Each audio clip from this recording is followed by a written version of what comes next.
Dans un village reculé, niché au creux de collines arides, vivait une jeune fille nommée Aïssa.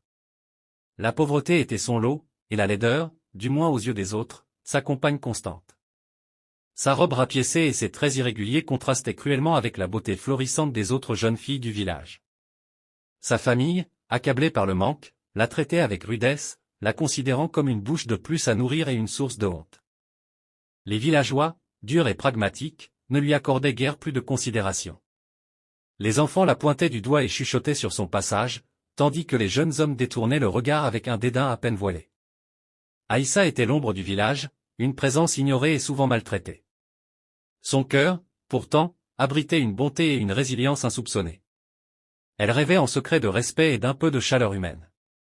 Un jour, alors qu'elle cherchait quelques maigres herbes pour le repas familial au bord de la forêt, Aïssa aperçut une vieille femme assise au pied d'un grand arbre.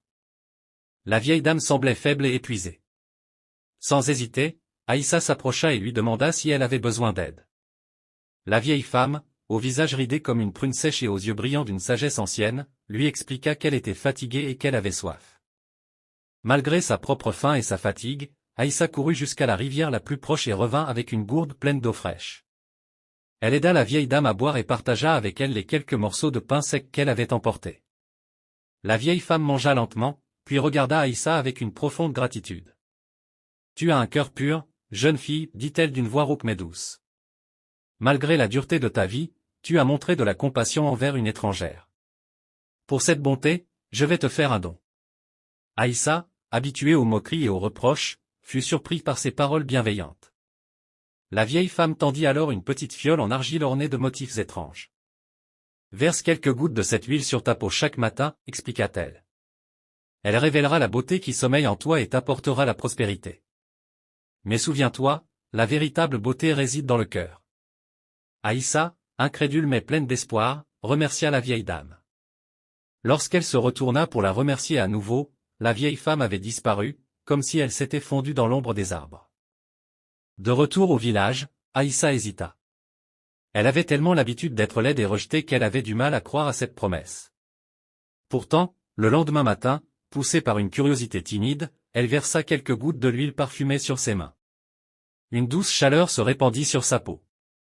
Les jours suivants, Aïssa continua d'utiliser l'huile. Lentement mais sûrement, une transformation s'opéra. Sa peau devint lisse et lumineuse, ses traits s'adoucirent, ses yeux révélèrent une profondeur et une brillance insoupçonnées. Ses vieux vêtements semblaient soudain mis en valeur par sa nouvelle allure. Les villageois furent d'abord stupéfaits. La jeune fille qu'ils avaient si longtemps ignorée et méprisée se métamorphosait sous leurs yeux. Les chuchotements moqueurs se transformèrent en murmures d'admiration. Les jeunes hommes qu'il avait autrefois rejetés cherchaient maintenant son regard, rivalisant d'attentions maladroites. Parallèlement à sa beauté, la chance sembla sourire à Aïssa. Un jour, en allant chercher de l'eau, elle découvrit une veine d'or dans le lit asséché de la rivière. Grâce à cette trouvaille, elle devint rapidement la femme la plus riche du village. Cependant, malgré sa beauté et sa richesse, Aïssa n'oublia jamais les souffrances de son passé. Elle utilisa sa fortune pour aider les plus démunis, soignant les malades, nourrissant les affamés et offrant un refuge aux orphelins. Sa bonté et sa générosité rayonnaient autant que sa beauté. Les garçons du village, autrefois si cruels, lui firent des avances, attirés par sa richesse et sa beauté.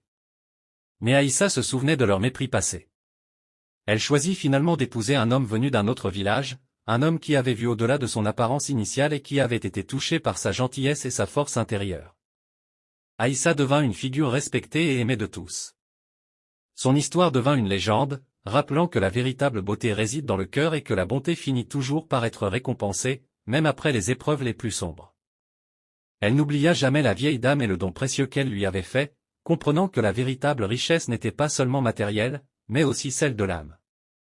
Si cette histoire vous a plu, je vous prie d'aimer la vidéo et de vous abonner pour nous encourager à faire plus de vidéos comme celle-ci.